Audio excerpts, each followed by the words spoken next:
Okay, right. Well, food for thought indeed. So, our next speaker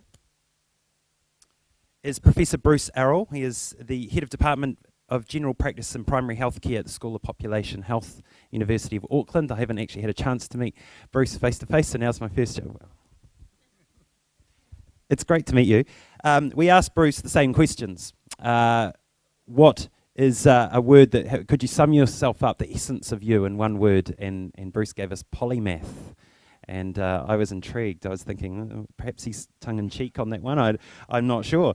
And of course, a way to describe flourishing without using the word flourishing, living with your lights on. I really liked that. It really did it for me. And one thing that you may not know about Bruce, but which you'd like to share with you all, is that his family is training a gorgeous guide dog puppy aged 14 weeks. So that's pretty exciting. So the floor is yours, Professor Bruce Arroll. We'll just get you hooked up with a mic there.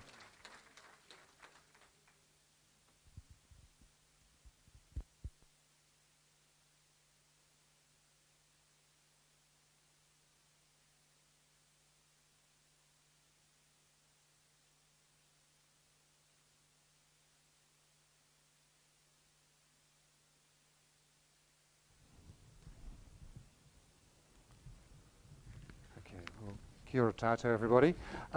Yes, I was thinking polymath. You're probably going to think tall poppy syndrome, aren't you?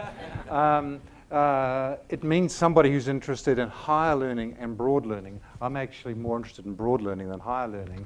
And the alternative was generalist, and I thought that really didn't sound quite as exciting. And I've always wanted to think of myself as a polymath. So the word, it doesn't mean anything about mathematics. I don't know. I think it's Greek. It's Greek. It just means interested in things. Anyway, so that's that. And then living with your lights on, I'm very interested in momentum.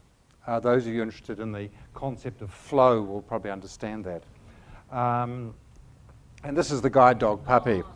So when you're interested in a guide dog puppy, they send you this photograph and say, would you like a guide dog puppy? And what do you say? Yes.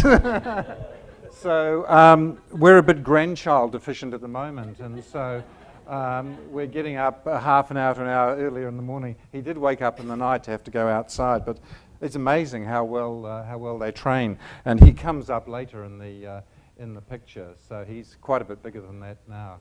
He's a Labrador, which likes food. Okay, so I've called this talk The Art of Possibility, General Practice version. And I'd like to make a plug for general practice because 80% of the population see a GP on an annual basis.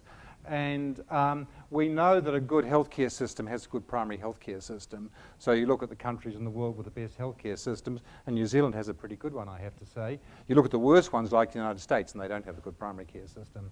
But the Scandinavian countries, England, Canada, Australia, those places. So I would make a plug for general practice. Some of you may have given up on general practice. I haven't. But I think and a lot of my colleagues are getting very interested in mental health issues.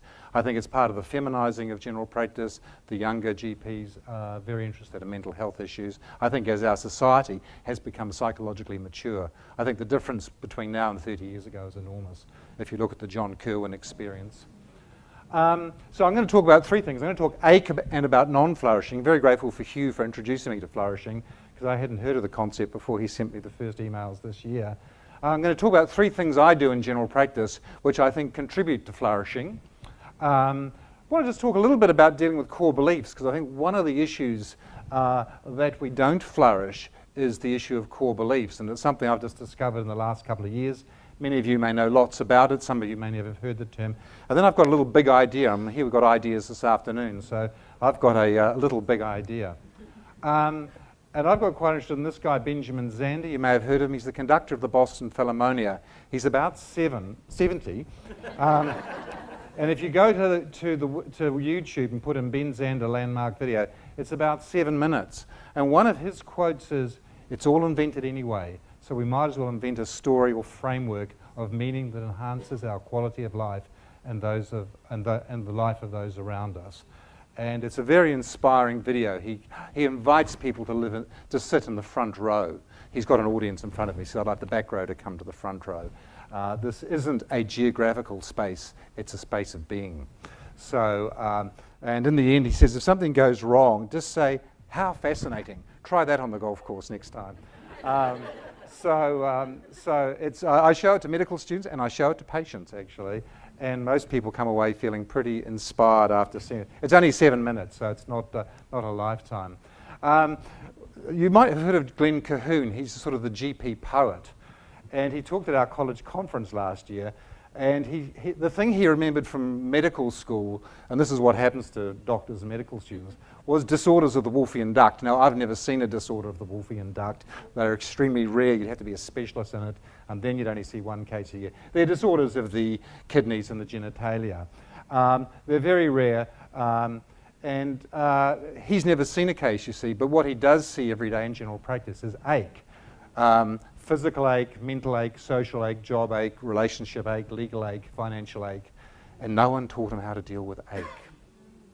Okay. And I don't think we do today either. It's a bit hard. Medical students have to know so much, so it is hard. There is some training what to do with depressed patients, but that's about all. But I think most of our students wouldn't be aware that only 20% of the population are flourishing. And I would define flourishing as lack of ache. So you can imagine in my job I see a lot of physical ache. Inventing lives that work for us. I was just going to talk about Barbara Fredrickson. I went to the Positive Psychology Conference, which I guess is where you folks are heading. And she's going to be in Auckland next year, 28th of March. She's giving a public lecture in Auckland. And she had this very interesting thing that we need 3 positive events to offset every negative thing. So if you had a little parking ticket this morning or a little car crash or you broke some dishes, you're going to need 3 things to counteract that. On average, we only have 2. So when you think about it, we're all in positive event deficit. And the caveman cave, this is the caveman cavewoman brain that Hugh was talking about. We're actually hardwired for danger to survive. But of course that doesn't help us very much in this modern environment where the dangers are few and far between. So this is Barbara Fredrickson. She'll be out here next year she'll be talking in Auckland. Unfortunately, she's not getting to Wellington, but she'll be here for 3 days. So she's called the genius of positive psychology by Martin Seligman, who invented the term positive psychology. So this is gnarly, again. And one of the things, if I could wave a magic wand, I would make everybody flourishing. I don't know what that would do to love and poetry, but you can make gnarly flourish by going... Mike, can we have the video?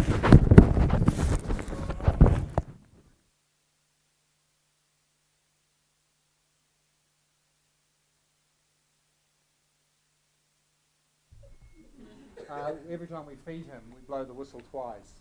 It's fascinating. You learn a lot about training animals through the guide dog experience. So if you're blind, of course, and your dog disappears,